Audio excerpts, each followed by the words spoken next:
Good morning guys! For today's video, may panibago tayong lulutuin.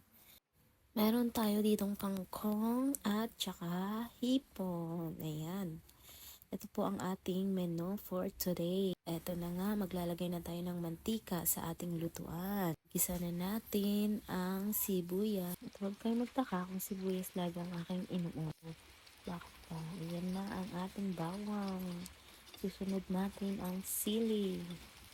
Ayan. Bagong recipe for today. Next, ilalagay na natin ang kangkong. Adobong kangkong. Kapag ba naman tinamaan ka ng cravings mo sa madaling araw kung ano-ano na lang talaga ang naiisip mo. At ayan na nga, halo-haloin natin ang kangkong. Lagyan natin ng ayun, para lumasa. Tapos, lalagyan natin siya ng oyster sauce kasi adobo nga, di ba? Ay nako, eto pa ang ating toyo. Ang toyo nilalagay sa kangkong, hindi sa utak. Isusunod na natin guys ang pinakamasarap na hipon. Hindi ko alam kung ano ba talaga ang gusto ko. Alam gusto ko lang magsama yung hipon at saka kangkong.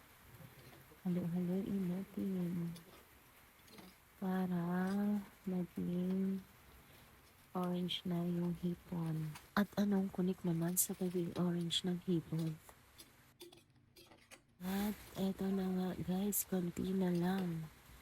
Hindi ko alam anong naisipan ko at nagluto ako ng ganito sa alas 3 na madaling. At eto na nga, lalagyan ko na siya ng water. Yes, it's water. Ang arte ha. Okay.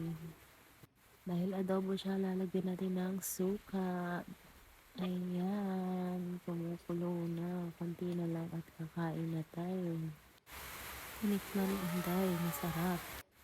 Tatakpan muna natin ang ating pinakamalaking takip. Pagpasensyahan nyo na. Titignan natin ulit. Ayun, luto na.